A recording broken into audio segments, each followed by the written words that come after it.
this is one that there's familiarity with both teams. Third time that we're playing in, just a little over a year. I've prayed for this opportunity. I've hoped for it. I've worked for it, and I'm glad it's here. So our mentality is we're not gonna lose. We're gonna figure out a way to win.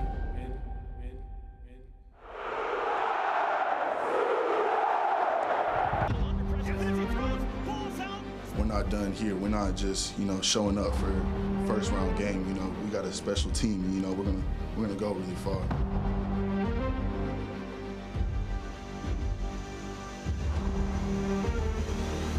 It's a team very, very determined, a team that's hard to kill.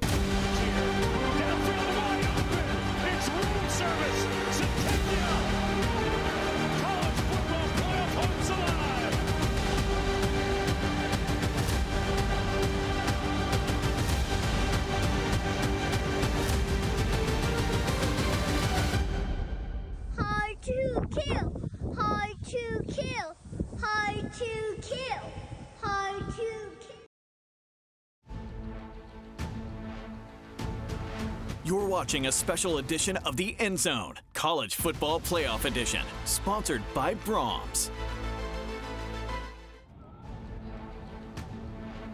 Well, the buzz around campus has been off the charts for over a week as we get ready for the first ever college football playoff game in Norman, Oklahoma. A battle of blue bloods, the Oklahoma Sooners and the Alabama Crimson Tide meeting for the third time in the last 13 months. Live from Campus Corner in Norman, Oklahoma, this is a special edition of The End Zone along with Cameron Johnson. I am Colby Daniels. Oklahoma has played in a lot of big matchups over their historic, storied program history, but none get much bigger than a college football playoff game on your home field. And for both of these teams, the college football playoff is the expectation, but what you do on this stage ultimately defines what your program is remembered for. So tonight, Cameron, the countdown finally is near, and we're going to watch this football game, this matchup, Oklahoma, Alabama, Blue Bloods. The winner goes to the Rose Bowl. The loser has a long 8 months ahead. Yeah, what a special occasion here in Norman for fans, for students, people who live here. I mean, as you pointed out, a playoff game in itself is a huge deal. But to finally bring it here in front of your fan base, no, you haven't had a lot of good luck in the playoffs before, and I think maybe fifth time's the charm in front of your own fans. This is a huge matchup, a great matchup, historic, as you mentioned. What a special night. They haven't had a lot of luck in the old format, right? Sure. 0-4 in the 14 playoff. It's now a 12-team playoff. You get a home field game before you start playing in those neutral field sites. But I think the crowd is going to be amazing. I think being in Norman all day today, I've been to so many games in Norman, Oklahoma. I've experienced so many game days around the stadium. I don't know what inside the stadium is going to be like yet, but obviously I think just feeling the energy all day today, this feels like something different, I think, than we've ever experienced here. I would agree with that. And, some people, they cancel classes for crying out loud. I mean, everyone is feeding into this, everyone in the community, and even Brent Venables was saying it, they're going to need that. I mean, this is a special environment. OU hasn't played an SEC opponent under the lights since moving to the SEC yet, and to bring it home in front of home fans, that's going to be a huge advantage for the Sooners. If the fans can be disruptive, then this game could get very interesting very quickly. It's very cold. It's a little bit windy. That might be a factor. 5 years ago when you thought Oklahoma football, physicality was not something that you thought of, whereas with Alabama, that was absolutely the case, right? Now it's kind of flip-flopped. Alabama's not necessarily known as much for the physicality as they were in the Nick Saban era, while Oklahoma, I think, thrives on physicality under Brent Venables. I feel like that's going to be a major factor in tonight's game. It kind of feels like it's probably going to be one of those low-scoring slugfests where one big play maybe swings the game one way or the other. But for Oklahoma, you're looking to beat, I think, the gold standard of the sport over the last 2 decades for a third time in 13 months, which sounds pretty unthinkable. Yeah, I think this is a great opportunity for Brent Venables, too, because ever since he took over, yes, everyone knows that he is a defensive mastermind. This is his chance to prove he can also coach the team as a whole. He's proven it up to this point, I think. But to be able to finally take that next step against one of the most historic programs on your home turf, this is a statement game for Brent Venables, for the Sooners as a whole, but it's going to be a really fun opportunity. They had 2 big wins on the road against Tennessee and Alabama following the Ole Miss game. They came back home and didn't play particularly well, but won. against Missouri and LSU. So the last 2 times we've seen them play at home, it's not been the prettiest product, but they got it done. They're going to have to definitely step up the level of play in all 3 phases tonight if they're going to beat this Alabama team. But it's going to be a fun matchup. We're going to break it down over the next hour as we inch closer to kickoff. We've got a ton of guests coming up along with Cameron Johnson. I'm Colby Daniels. We'll take our first time out. We're inching closer to a college football playoff matchup featuring the Sooners and the Crimson Tide from Norman, Oklahoma.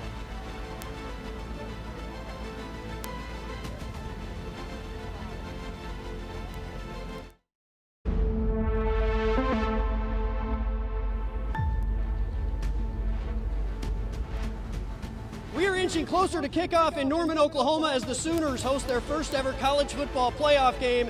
Alabama Crimson Tide in town. Along with Cameron Johnson, I am Colby Daniels. This is a special edition of the End Zone. We are joined by former Sooner linebacker Jordan Evans. You've played inside this stadium a few times, haven't you? Yes, sir. A lot sometimes. Living in Florida, but back home for this big matchup and for the holidays, obviously. You enjoying the cold weather?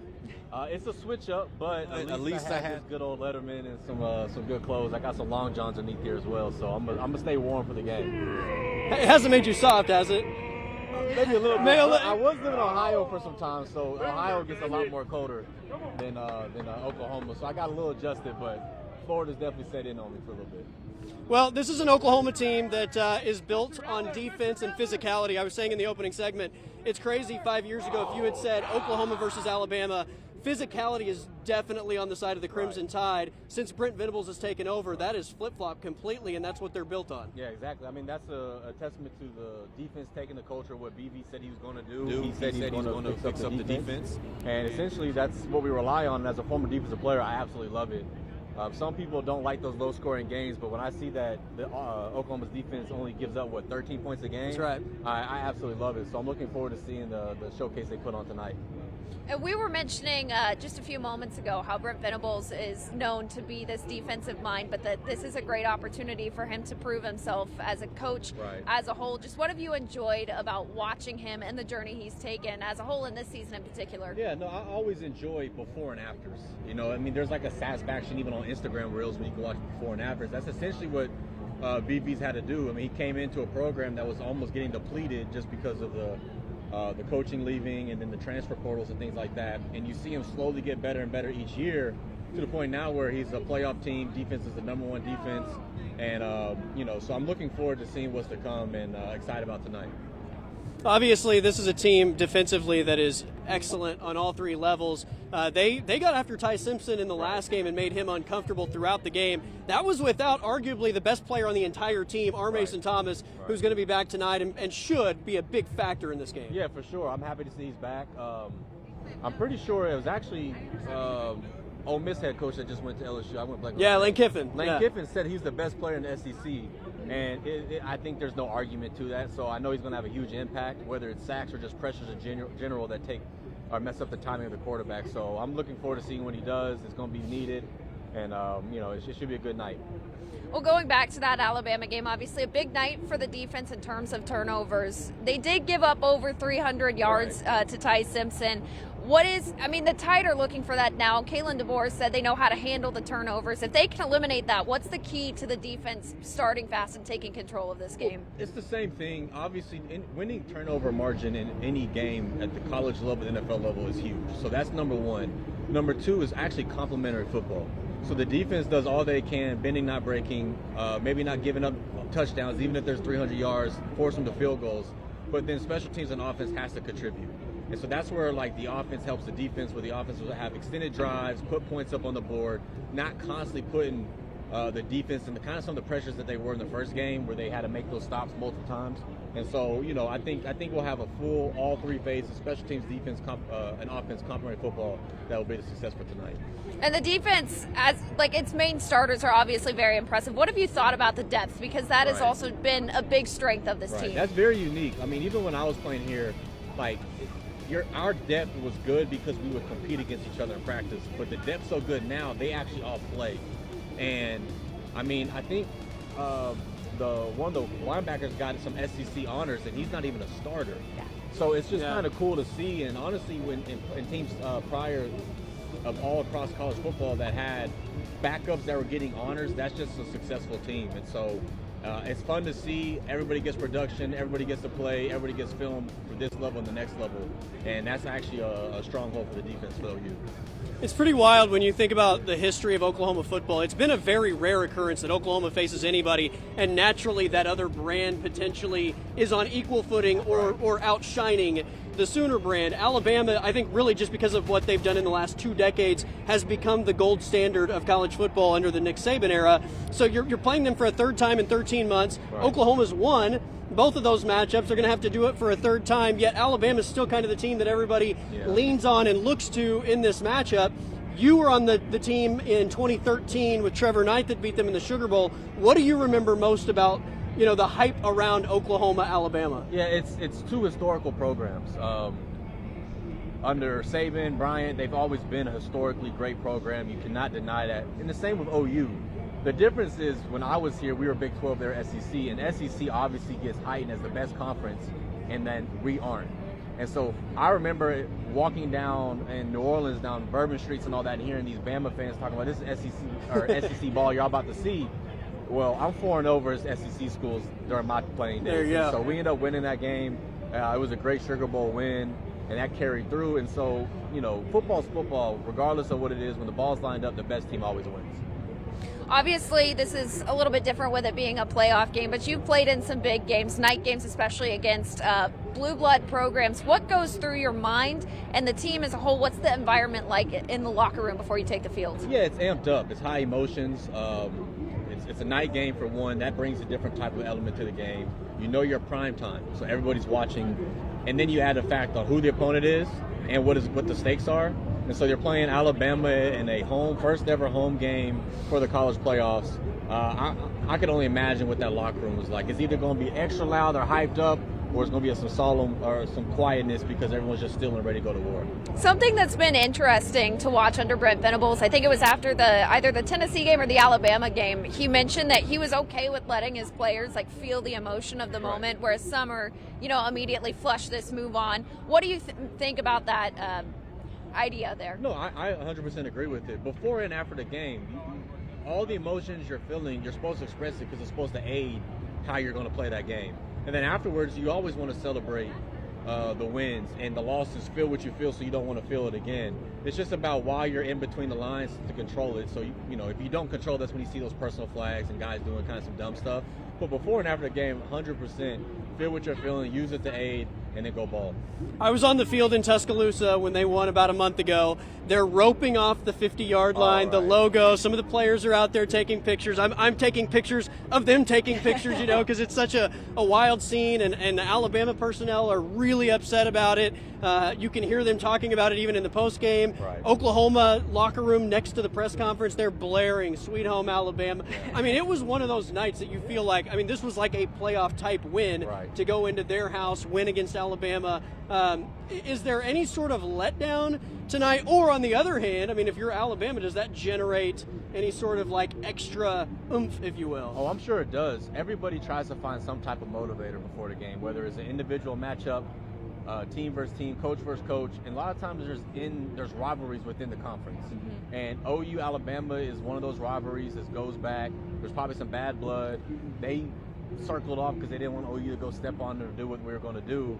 And honestly, it's the same here. They probably want to get their lick back, and it's OU's job now to defend their home turf. And there's definitely going to be some extra motivators on both ends, and that's going to aid one of the teams to win.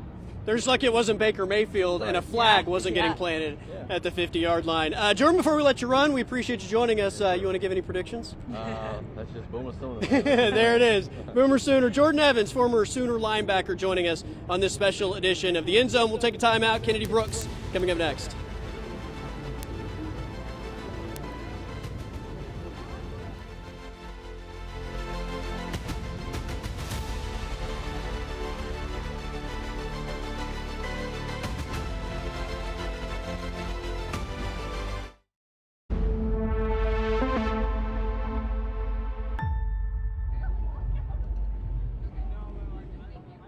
Live from Campus Corner in Norman, Oklahoma, this is a special edition of The End Zone along with Cameron Johnson. I am Colby Daniels. We are joined by former Sooner running back Kennedy Brooks. I can hear the pregame hype music inside the stadium. I know what's happening right now in the field. I can vision the players warming up and everything that they do to get ready. I am hyped for this matchup, despite the cold weather that we are freezing here. Kennedy, how are you, my man? I'm doing great. Thanks for having me again. Absolutely. It's good to see you. We'll make this short and sweet so you can go warm up and watch the football game. But, the cold's going to be a factor tonight, isn't it? 100%. Especially with the wind picking up right now, dude, it's going to be. But this is December football. This is what we came here for, right? We want to be in the playoff. We want to be in the big show. So, hey, it is what it is. You've been a part of some big matchups. This is arguably the biggest matchup in Norman. What goes through your mind ahead of a matchup like this? Honestly, just be yourself. I mean, just do what you got here, like what you done to get here. You know, we had a lot of ups and downs, but at the end of the day, we're hard to kill, right? We're hard to kill, so we're going to just continue to be OU Sooners and get that first playoff win and just dominate. So you're a former number 26. I was yes, sir. Also 26 earlier. If I had told you 5 years ago that OU and Alabama were going to play, and Oklahoma probably was going to be the more physical team, you would have thought I was crazy, right? I mean, it's wild to see how they flip-flop since Saban has left, and that's not to say they aren't physical, but the physicality is not nearly at the same level it was a couple years ago when Saban is there, and vice versa. I mean, since Brent has taken over, that's what Oklahoma is built on, the defense and physicality. It's wild to think about you playing for Oklahoma against Alabama in the playoff in 2018 and how different, I guess, the bones are, if you will, of these programs from then to now. Yeah. So just like you said, like it's a difference since Nick Saban was there, and then also with Venables coming here, dude, it's just like the whole vibe of physicality is just changed. Like we are way bigger team than we were last time we played them, and we're way more physical team and just way more confident in what we're doing. You know, our defense is top 5 in the country right now.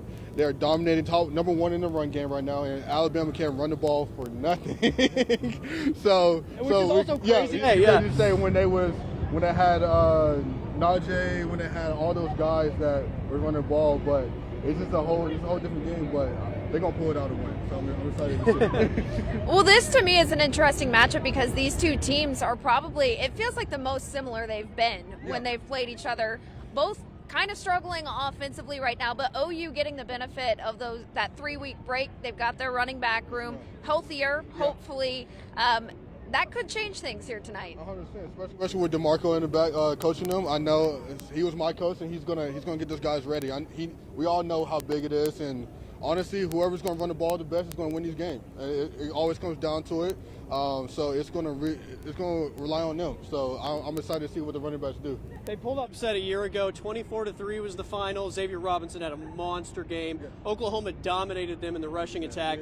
Neither team ran the ball well a month ago in Tuscaloosa. I think OU finished with 74 rushing yards. Alabama 80. I mean, neither team established the run. Oklahoma had the better yards per carry in that matchup. But regardless of whether Oklahoma is able to generate a ton of offense, you just have to have the faith that the defense is going to do their part to give you more than one opportunity to try and make that one big play potentially. 100%. And the plus thing is, we're home. That's right. So the fans are going to be a huge atmosphere. It's a night game, so it's going to create more love, more fight, and it just feels different. You can tell just the atmosphere of being in here, college game day here. We're starting off the playoff, so it's just a whole different atmosphere. So it's definitely going to change. Now, the run game has had its shining moments throughout the season. Is there anything you've noticed that kind of clicks a little more in those games? Honestly, what I've noticed when they just stop looking for the big plays and just honestly just go tough it out. Go tough it out. Be a grinder. I mean, that's what OU was built on. I mean, just all the running backs being grinders. Adrian Peterson, DeMarco, Samaje, Mixon, me, a whole bunch of people just being grinders on the team. So that's what they're gonna have to do today. It's like Coach Herman doing in Remember Titan said. It's like Novocaine. Give it time, and it will absolutely work. All right, let's wrap up with this. You played Alabama in the playoff in 2018. Unfortunately, it didn't go your way that night. Oklahoma's won 2 of these matchups. This is the 3rd one in 13 months. What do they have to do, and is there any sort of feeling about having these 2 blue blood brands on the field at the same time? Defense championship. So we all know Venables is gonna come in, throw those dogs at them, And also the running game. It's going to be a huge part of winning. We got to go out there and just dominate the line of scrimmage, the run game, and then just go out there and be us. That's it. There you go. That is former Sooner running back Kennedy Brooks, who is braver than me because he doesn't have a coat on, doesn't have gloves, but he's also about to go warm up, and I have to sit here for another 30 minutes. So go warm up, my man. We appreciate you, and we got to take a quick time out. We've got a history of Oklahoma and Alabama coming up, as well as former Sooner quarterback Charles Thompson next here on The End Zone.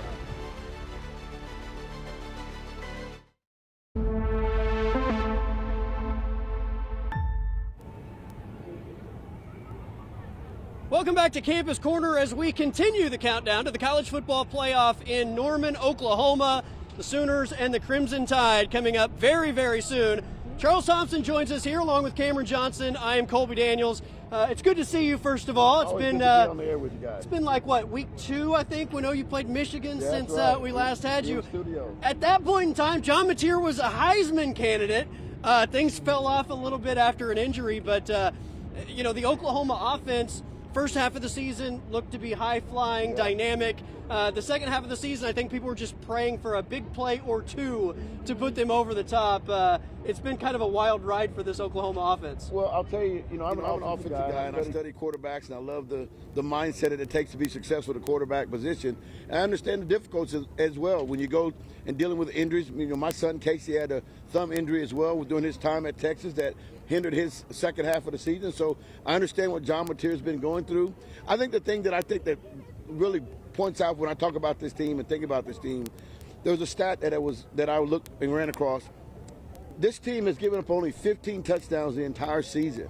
15 touchdowns. That's that's 9 less than, I think, Alabama, or maybe Georgia and LSU.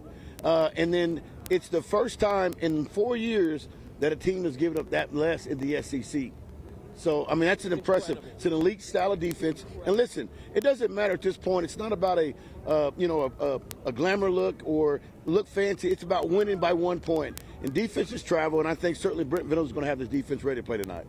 Well, you mentioned it's not always pretty. Obviously, John Mateer has been struggling, the offense as a whole, and yet game after game they do just enough. What do you think that says about the team's mentality? Well, I think that it's when you look at John Mateer, obviously you think throwing the ball, but I think grit. And I think that's what this team is really about, both offensively and certainly defensively. I think John Mateer and Arbuckle, this is the type of game that I think the Sooner fans, when it's all said and done, I believe will understand why they came here to be a part of this program, because this is where you got to bow your neck and make it happen, no matter what kind of adversities you run into, no matter how difficult at time the game may get. You got to figure out a way to win, and that's really what it's all about. It's a team sport and not an individual sport. They don't keep score on the offensive side and say you get half a point like they do in golf for a tie. They say it's an all-out team win or loss, and the Oklahoma Sooners keep finding a way to do that. What's been interesting to watch is even in these low points for Mateer, the team still rallies around him, and they even whenever he was out for a couple of games, like they in their head have said that Mateer is their guy. What does that do for the team's unity, so to speak, and how does that help them? Well, I think at the end of the day, you look at, as much as we want to talk about how they have struggled, when it's called for them to make something happen, they've done it. You look at the last game against Alabama. It wasn't a throw, but a touchdown run by John Mateer that helped kind of solidify that win. So I think at the end of the day, you got to focus on just that. And I think there's not a person in this stadium tonight that would be upset if Oklahoma won ugly. Yeah, just win, baby, right, as Al Davis famously said. The offense gets a lot of grief about what's happened in the last 3 weeks, starting with the Alabama game where they were outgained by 200 yards, didn't play particularly well against Missouri or LSU. I would remind people, the last time they had a healthy backfield against Tennessee, the offensive production was pretty good. Both Xavier Robinson and Torrey Blaylock were hurt in that first Alabama game a month ago. Those guys weren't 100% in the 2 home games to wrap up the season. Those guys should be healthy with this month off, and you have a full backfield, especially with Javonte Barnes now being back in the mix and not utilizing the red shirt to potentially transfer down the line. But I think just having the full stable of running backs also allows you to maybe do a little bit more and stick to the run game than having to throw the football and put more on John Mateer's shoulders. Well, I think the key is what you just said. I think last time they played, Alabama felt like they did everything right except for the turnovers, and I think they knew felt like they had success with throwing the ball. They had a little difficulties running the football, but I think from an offensive standpoint, they don't feel like they got to change much. And so I think that's certainly an advantage to Oklahoma Sooners because Brent Venables, if he knows what you're going to do, he's a magician in calling that defense. And so I think that's a key point that you bring out. I think another key point is I think defensively, Oklahoma will have to change the thing, but I think defensively for Alabama, they feel like they did an excellent job controlling and containing that offense. So I think from a schematical standpoint, this team, to me, has a chance to break down the film, and it's going to be a matter of which coach has got this team in a position to execute and capitalize on the mistakes. It's been kind of a interesting progression on opposite sides of the ball. Ty Simpson has had a rough back half of the season. I think he had just, one interception across the first 9 games. He's now thrown 4 in the last 4. Meanwhile, OU's defense has stayed strong, and now they get back a great player in R. Mason Thomas, who's going to come after him right away. It feels like this is a matchup where a lot is in favor of the Sooners. Well, I think the key is that. I think that certainly it'll be a little bit of an advantage for the quarterback, but I think that because he's seen Brent Venables' defense before, I think it'll feel a little bit more confident. But Brent's a magician of switching it up. And I think the key thing you said, R. Mason Thomas was a big factor in the last game, as we know. I think him being back for the Sooners tonight will still be a big factor to help this defense out. So I expect Brent Venables to pull some things out of the hat that maybe this offense hadn't seen, and I like our chances when he's in control. All right, let's wrap it up with your prediction for tonight. What's going to happen? Low-scoring game, I assume? think it's a low-scoring game. I wouldn't be surprised if this is, in my opinion, why Arbuckle and John Mateer have said, okay, you guys have been criticizing us all year. We haven't delivered. I think they find a way to come up with an excellent game plan, and I think tonight everyone sees why they were here and part of the Oklahoma Sooner program. I look for the offense to get 28 points, and I think they win.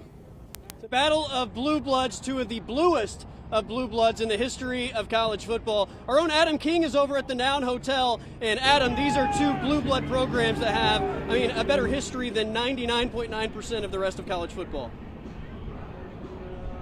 Cameron, Colby, it's unbelievable when you open up the history books here and look at these 2 programs and how little they've met each other, but how parallel their program paths have run. We're talking Heisman Trophy winners, national championships, big-name players that have made huge impacts in the NFL, and the coaching trees that just go for days and all across the nation. And now both of these teams have a chance to set in stone the next chapter in the history of this budding SEC rivalry.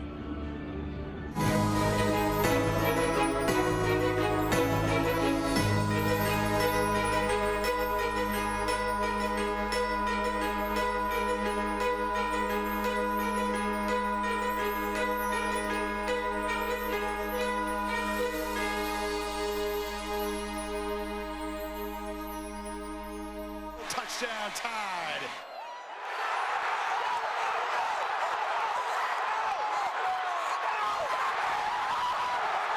A classic clash of the Titans, the unstoppable force.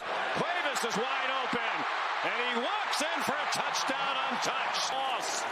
Kip Lewis, a blitzing linebacker. Both with their own respective decades of dominance. Jabal. Touchdown! What a catch, Henry Ruggs. Now both teams trying to reclaim their foothold at the pinnacle of college football. Boomer Sooner, baby!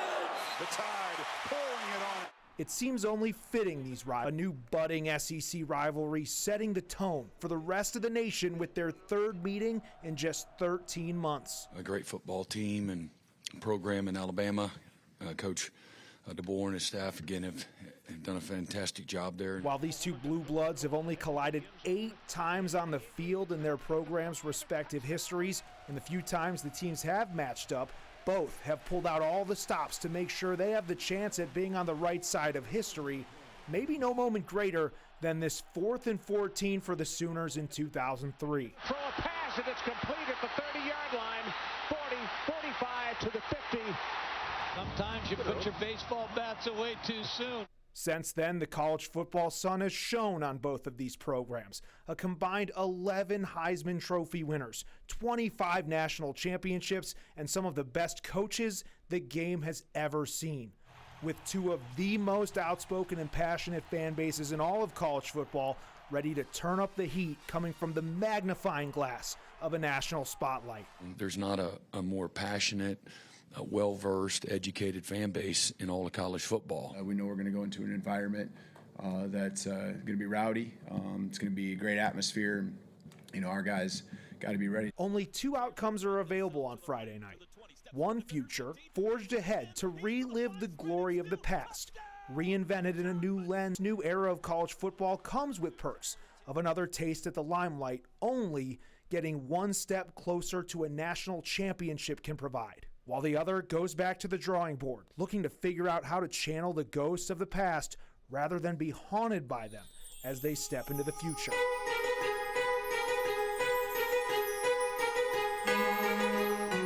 Tonight at the Palace on the Prairie, the weight of history bears down yet again on two of the winningest programs in the history of the sport, and only one can leave their latest mark on the history books. We've got two great teams going at it. These are the good old days right now, and you got a chance to do something really special.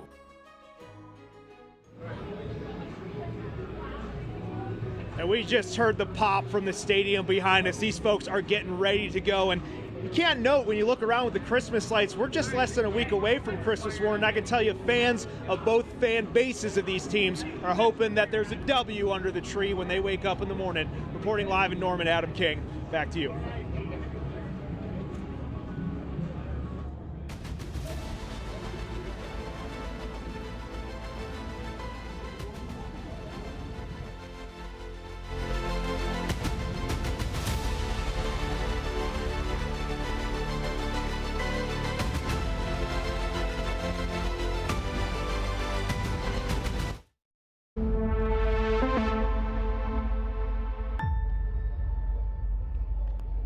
Live from Campus Corner in Norman, Oklahoma, this is a special edition of the End Zone along with Cameron Johnson. I am Colby Daniels. The countdown to kickoff is nearly complete. We are almost there.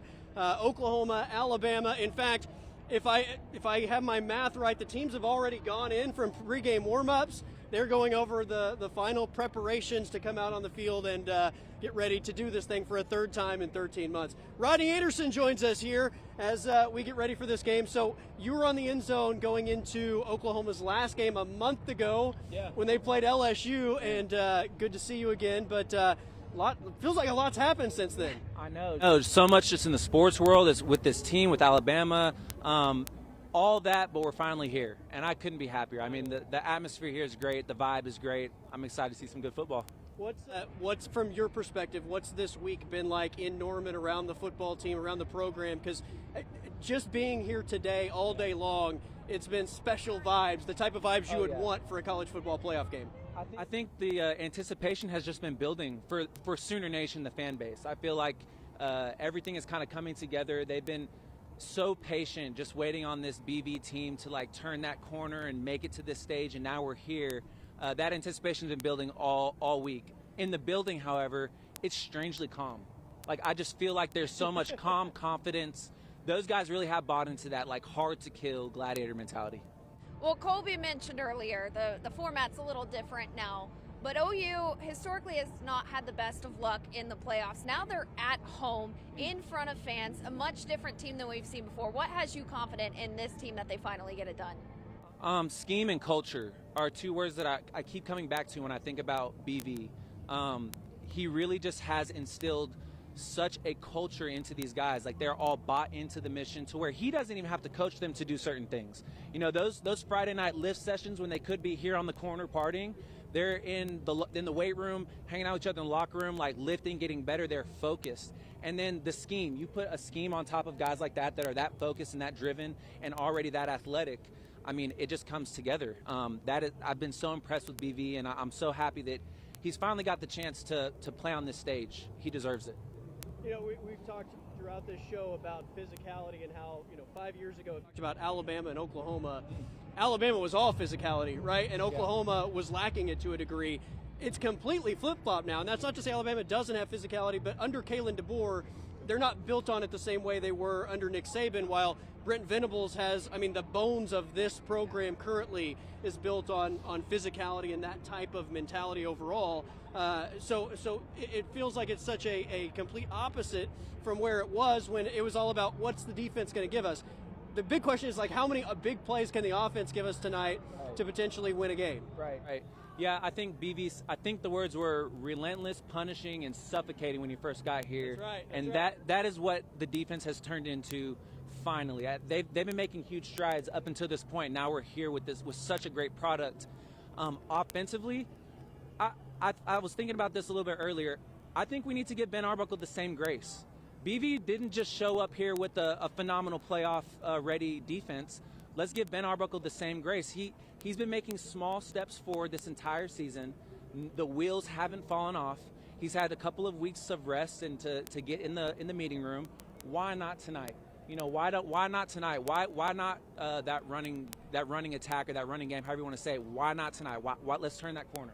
Well, a big opportunity for them as well. When you look at the injury report, Oklahoma's running back room has gotten hopefully healthier across these last few weeks. Meanwhile, Alabama losing some of their main defensive line players. This is going to be a great opportunity, I think, for OU to reignite that run game and hopefully get explosive plays, which might be a bit game changer tonight. Yeah, no, that's a great point. Rest can only help the running back room. I mean, it's late in the season. At this point, I'm sure every team is dealing with their fair share of bumps, bruises, scrapes, whatever. But we were lucky enough to have a couple of extra, days, weeks, however you want to say it, to recoup. I know that they're practicing smart, but still practicing fast. And as long as you stay locked in mentally, the physical part will take care of itself. I know that these guys have been grinding their entire lives to get on a stage like today. This game catapults you to a historic Rose Bowl. There's no way that a little shoulder, my knee, or my bumps and bruises and scrapes are holding you out of this game. So in the last Alabama game, both Torrey Blaylock and Xavier Robinson were hurt in that game, kind of sustained through the end of the season. I have full anticipation that the run game is going to be better tonight. If it's not, however, I mean, John Mateer has shown that when it really counts, that's when he's at his best. But through 4 quarters, I mean, is he in a place where you think they could put a tremendous load on him and he can handle it if the run game's not going? I do, and I attribute the reason I feel that is because of his mentality and because his team has bought in.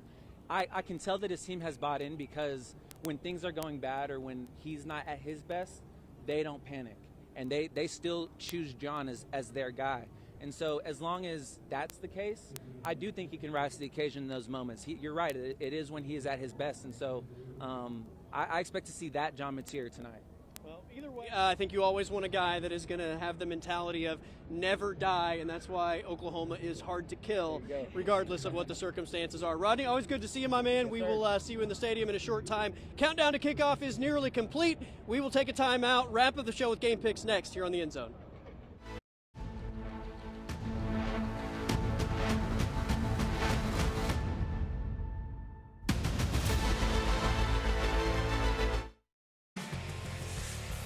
Time now for the Brahms in the Bag Pick of the Week.